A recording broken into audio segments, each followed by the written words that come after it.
Morning विद्यार्थी मित्रों, ધોરણ 8 વિજ્ઞાન તરુણાવસ્થા તરફ પાઠ 10 આપણે મનુષ્યમાં પ્રજનન કાળની અવધિ સુધી જોઈ ગયેલા. હવે આપણે જોઈશું સંતતિનું લિંગ નિશ્ચયન કેવી રીતે થાય છે.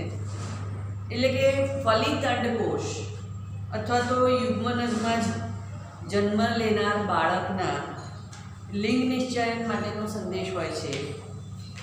આ સંદેશ ફલિત અંડકોષમાં દોરી જેવી સંરચના હોય છે, જેને રંગસૂત્ર કહે છે. અને એટલે કે આ દોરી જેવી રચનાને રંગસૂત્ર એની અંદર હાજર હોય છે.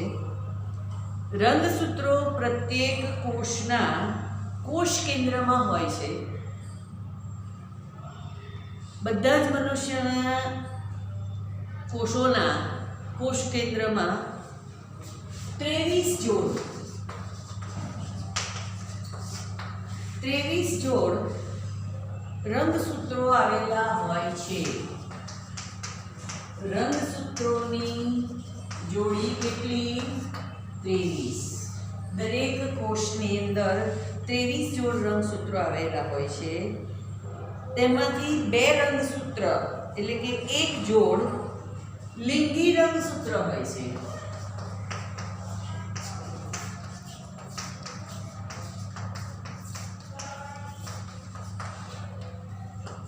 એક જોડ એટલે 2 થયા, એમાં એક x હોય અને એક y હોય. બરોબર છે. પુરુષોમાં એક x હોય અને એક y હોય.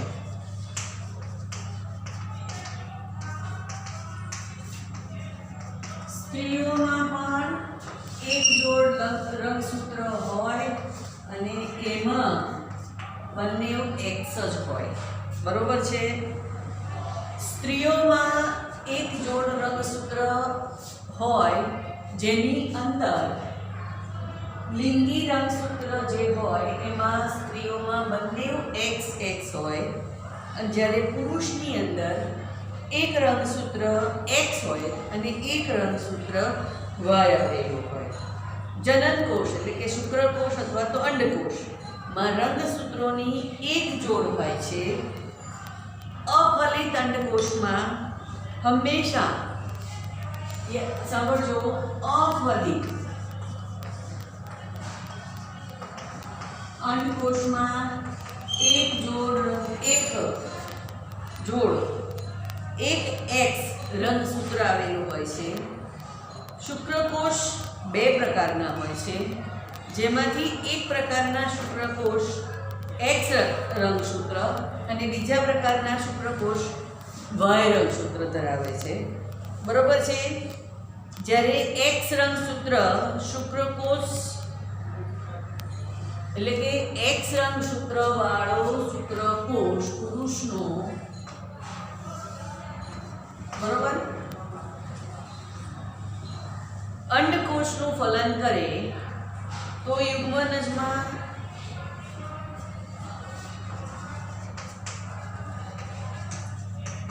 બે x બને. બરોબર છે. અને 2x હોય તો માદા શિશુ ઉત્પન્ન થાય, એટલે કે છોકરી, બેબી ઉત્પન્ન થાય. બરોબર છે. હવે જો અંડકોષનું ફલન કરવા વાળો શુક્રકોષ યુગ્મનજમાં જે 2 હોય એની અંદરથી એક x હોય અને એક y આવે તો નર શિશુ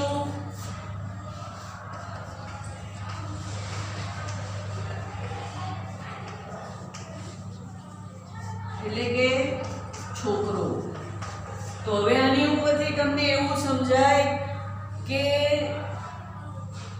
માતા છોકરો કે છોકરી નો જન્મ માં જ આપે છે. એટલે છોકરો હોય કે છોકરી હોય, બાળકનો જન્મ માં આપે છે, પણ છોકરો કે છોકરી ઉત્પન્ન કરવા માટે જવાબદાર કયો રંગસૂત્ર છે? પુરુષનો. બરાબર છે. એટલે જો પુરુષ X રંગસૂત્ર આપે એટલે કે પુરુષનું એક્સ રંગસૂત્ર માદાના એક્સ રંગસૂત્ર સાથે જોડાય તો છોકરી ઉત્પન્ન થાય, અને પુરુષનું વાય રંગસૂત્ર માદાના એક્સ રંગસૂત્ર સાથે જોડાય તો છોકરો ઉત્પન્ન થાય. એટલે પિતા જે રંગસૂત્ર માતાના શરીરમાં સ્થાપિત થાય એ પિતાને બી ખબર નથી, પણ જવાબદાર હવે તો એવું કશું રહ્યું નથી, પણ પહેલાંના જમાનામાં એવું હતું કે તું છોકરીઓ જ માને એવું કહેવાય, એટલે કે જે માતા હોય સ્ત્રીને એવું કહેવામાં આવતું હતું કે તું છોકરી જ જન્મ આપે છે, છોકરો આપતો નથી, તો એને માટે પણ જવાબદાર માતા નહીં પિતા જ હોય છે. બરોબર છે. એટલે જન્મ પહેલાં શિશુનો લિંગ નિશ્ચય પહેલાં કરવામાં આવતું હતું. હવે એની ઉપર સરકારે નિયમ લાગુ કરી દીધો છે કે લિંગ નિશ્ચયન જે ડૉક્ટર કે જે સોનોગ્રાફીવાળા કરી આપે એ ગુનો બને છે. તેના પિતાના રંગસૂત્ર દ્વારા થાય છે. પહેલાં એવી ધારણા હતી કે બાળકનું લિંગ તેની માતા નક્કી કરે છે, પણ એ વાત ખોટી છે. લિંગ નિશ્ચયન માટે પિતા જ જવાબદાર છે, એટલે માતા કોઈ પણ પ્રકારે દોષી નથી.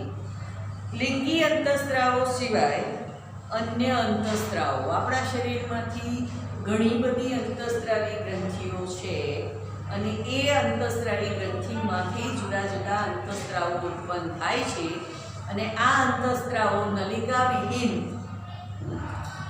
અંતઃસ્ત્રાવ જેને કહેવાય કે જે નલિકા વિહીન રીતે ઉત્પન્ન થાય, એમાં કોઈ નળી હોતી નથી, એ સીધા બ્લડની અંદર ભળી જાય અને લોહીની અંદર ભળી જાય, અને જ્યાં જે જગ્યાએ એની જરૂર હોય ત્યાં આગળ સીધો એનો ઉપયોગ થતો હોય છે. બરોબર છે. પિટ્યુટરી ગ્રંથિ દ્વારા સ્ત્રવતા અંતઃસ્ત્રાવો જનનાંગોને અનેક અંતઃસ્ત્રાવ ઉત્પન્ન કરવા માટે પ્રેરે છે, ઉત્તેજિત કરે છે. પિટ્યુટરી ગ્રંથિ એ એક અંતઃસ્ત્રાવી ગ્રંથિ છે, બહુ મોટી ગ્રંથિ છે, અને જે મગજ સાથે જોડાયેલી છે. પહેલી આપણે નામ લખીએ પિટ્યુટરી ગ્રંથિ. એનું સ્થાન ક્યાં આવેલું છે? મગજમાં. એ સિવાય બીજા કયા ઉત્પન્ન કરે છે સ્ત્રાવો? ટેસ્ટેસ્ટેરોન અને ઇસ્ટ્રોજન. બરોબર છે. આ પુરુષમાં હોય, આ સ્ત્રીમાં હોય. પિટ્યુટરી ગ્રંથિમાંથી પુરુષ હોય તો વખતાએ ટેસ્ટેસ્ટેરોન નામનો અંતઃસ્ત્રાવ ઉત્પન્ન થાય, અને સ્ત્રી હોય તો ઇસ્ટ્રોજન નામનો અંતઃસ્ત્રાવ ઉત્પન્ન થતો હોય છે. બરોબર છે. આ સિવાય બીજી છે થાઇરોઇડ. આ પણ એક મોટી ગ્રંથિ છે. એનું સ્થાન ક્યાં છે? ગળામાં. ગળામાં થાઇરોઇડ ગ્રંથિ આવેલી છે. સ્વાદુપિંડ તેમજ એડ્રીનલ એટલે કે અધિવૃક્ક જેવી અન્ય અંતઃસ્ત્રાવી ગ્રંથિઓ પણ છે. બરોબર છે. એડ્રીનલ, સ્વાદુપિંડ,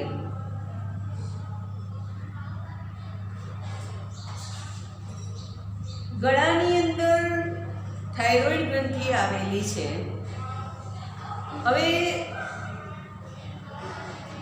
ગળામાંથી થાઇરોઇડમાંથી થાઇરોક્સિન નામનો અંતઃસ્ત્રાવ ઉત્પન્ન થાય છે. જો એની વધઘટ થાય તો મુશ્કેલી ઊભી થાય. થાઇરોક્સિન અંતઃસ્ત્રાવ જો ઓછો ઉત્પન્ન થાય તો એ થાઇરોઇડ નામનો રોગ થયો કહેવાય, અને વધુ ઉત્પન્ન થાય તો પણ થાઇરોઇડ નામનો રોગ થયો કહેવાય. ગળાની અંદર ગાંઠો ઉત્પન્ન થાય, કંઠમાળ કહેવામાં આવે છે, તો એને શું કહેવા થાય છે? ગળું ફૂલી જાય છે, શરીર જાડું બની જાય. આ બધા જ લક્ષણો છે એ થાઇરોઇડ ગ્રંથિના છે. બરોબર છે. પછી સ્વાદુપિંડ.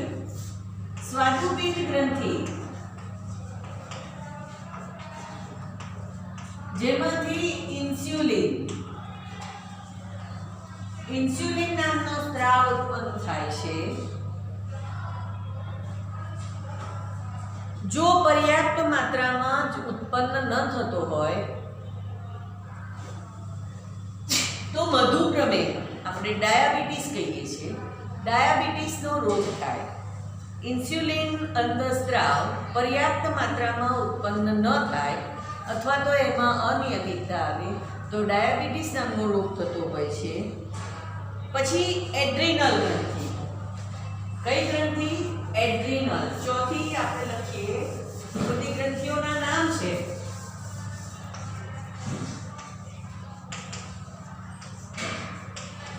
એમાંથી એડ્રિનાલિન નામનો અંતઃસ્ત્રાવ ઉત્પન્ન થાય છે અને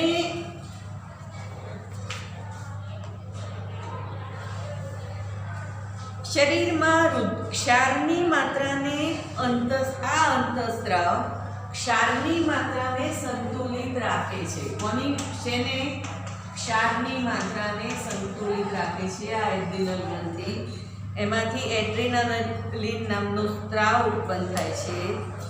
આનાથી આ એડ્રિનાલિનની વધઘટ થાય તો વ્યક્તિને ગુસ્સો આવે,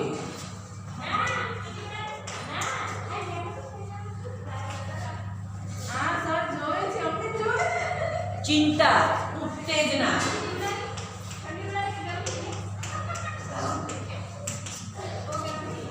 આ બધું એડ્રિનાલિન નામના અંતઃસ્ત્રાવથી ઉત્પન્ન થાય છે અને જેનાથી તણાવની સ્થિતિ હોય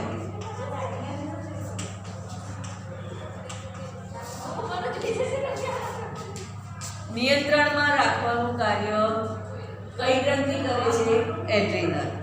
થાઇરોઇડ તેમજ એડ્રિનલ ગ્રંથિ પિટ્યુટરી ગ્રંથિ દ્વારા સ્રવિત અંતઃસ્ત્રાવોના માધ્યમ દ્વારા મળતા આદેશ અનુસાર જ અંતઃસ્ત્રાવ ઉત્પન્ન કરે છે.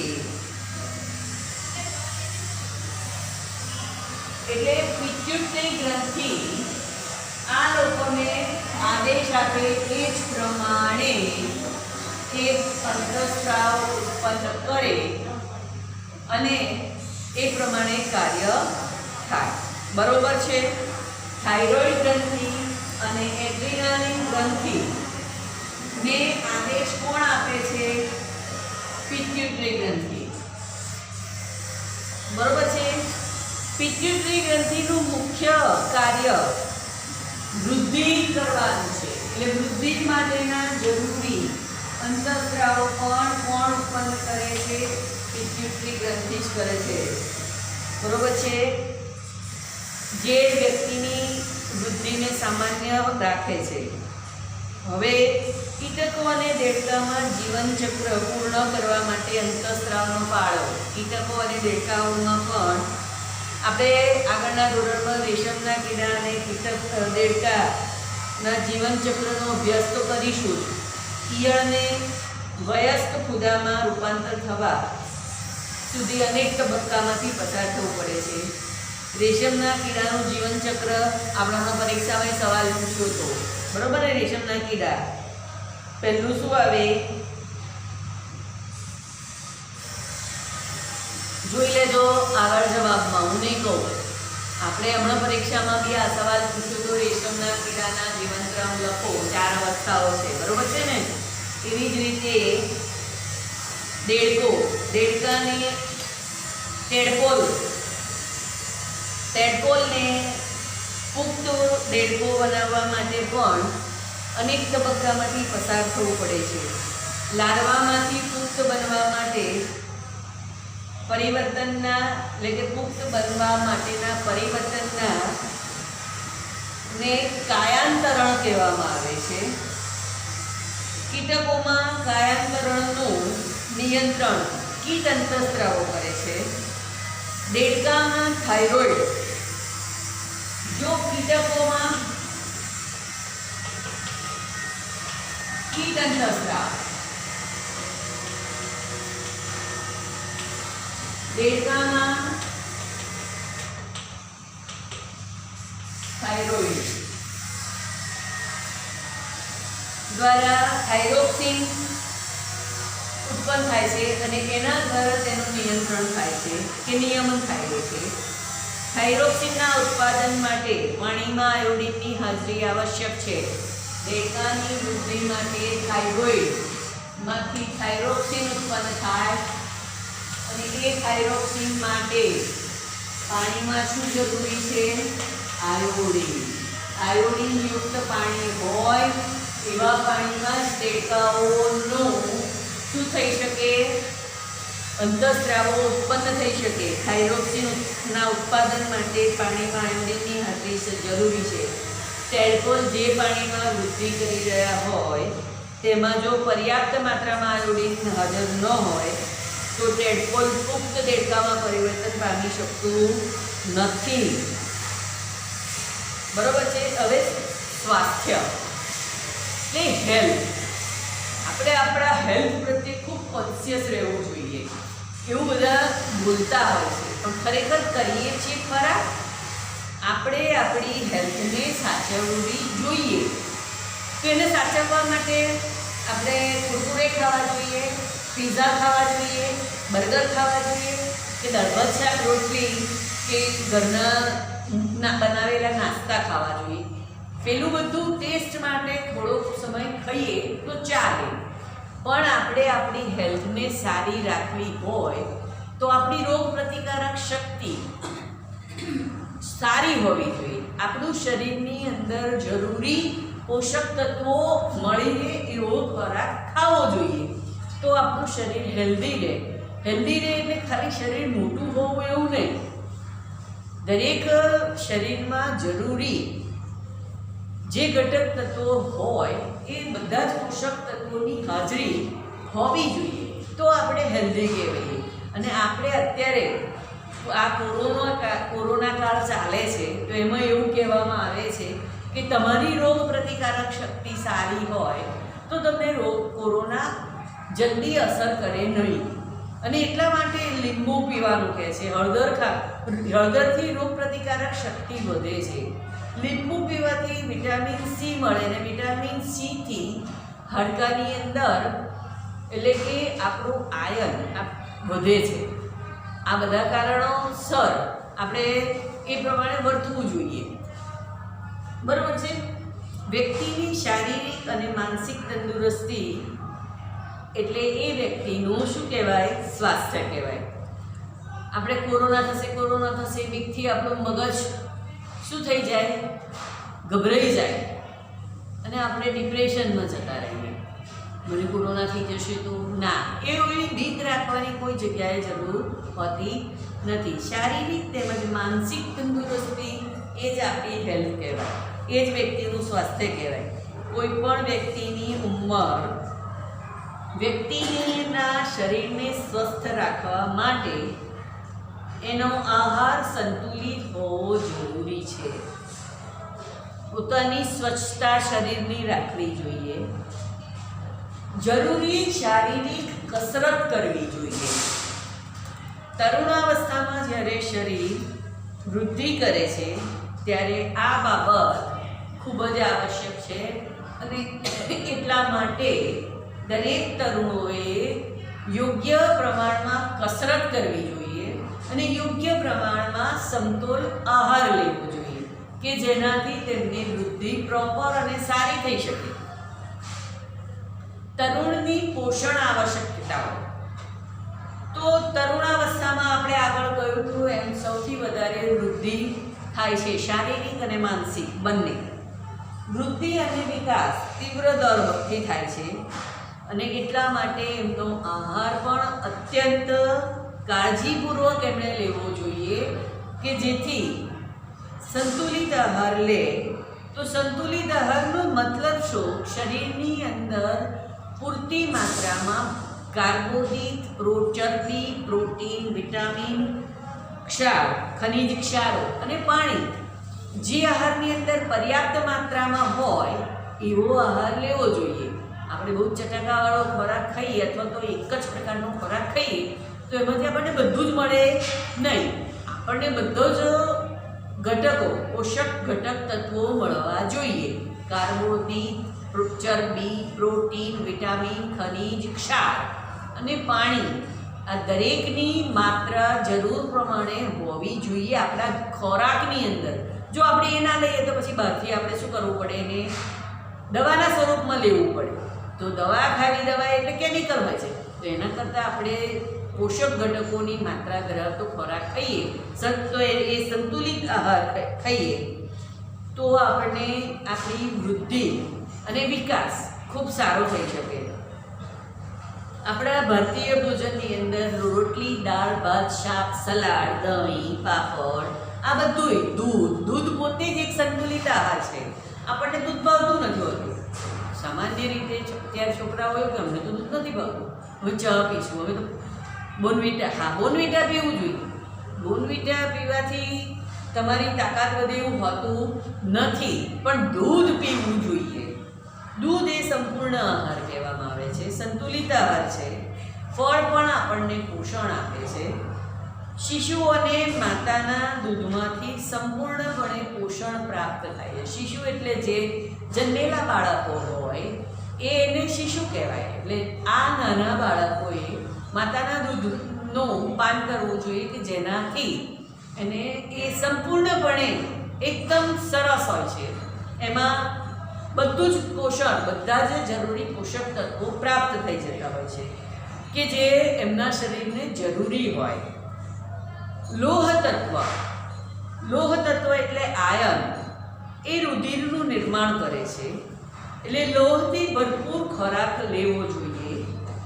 એટલે જેવા કે લીલા પાંદડાવાળા શાકભાજી, ગોળ, માંસ. આપણે માંસ ખાતા નથી કે માંસને એવોઇડ કરીએ. ગોળ, માંસ, સંતરા, આમળા, ખાટા પદાર્થો આવ્યા, વિટામિન સી આવ્યું, તો એ લોહ તત્વનું નિર્માણ કરે છે. અને એટલા માટે કિશોરોએ આ જે એટલે કે તરુણાવસ્થામાં હોય એ લોકોએ આ આહાર લેવો જોઈએ. રાત્રિના ભોજનની અંદર પીઝા ને ઇડલી, વડા, સંભાર એ બધું નહીં, પણ રાત્રે પણ સંતુલિત ખોરાક જ ખાવો જોઈએ, જેમાંથી આપણને ઉર્જા પ્રદાન થાય. દૂધ, માંસ, ધાન્ય તેમજ કઠોળને સમાવિષ્ટ કરવા જોઈએ, જે વૃદ્ધિ માટે પ્રોટીન પ્રદાન કરે છે. ચરબી તેમજ શર્કરા પણ સામેલ હોય છે, જે ઉર્જા પ્રદાન કરે છે. ફળ અને શાકભાજી તમે ખાઓ છો, ખાવા જ જોઈએ. ફળ અને શાકભાજી એ આપણા શરીરની અંદર રક્ષણાત્મક ખોરાક છે. ચિપ્સ અને પેકિંગ ફૂડ અથવા તો ડબ્બાની અંદર બંધ કરીને સીલ કરેલા ખોરાક હોય છે, બહુ સ્વાદિષ્ટ, પણ એ નિયમિત ભોજનની અંદર તેનો સમાવેશ કરી શકાય નહીં. કોઈ પણ હિસાબે ના કરાય, કારણ કે તેની અંદર પોષણની માત્રા પર્યાપ્ત સ્વરૂપમાં હોતી નથી. બરોબર છે. હવે આપણે બસ છેલ્લો એક ટોપિક રહ્યો છે એ આના પછીના વિડીયોમાં જોઈશું. વ્યક્તિગત સ્વસ્થતા, બરોબર છે, એ તો રાખવી જ જોઈએ. ચાલો.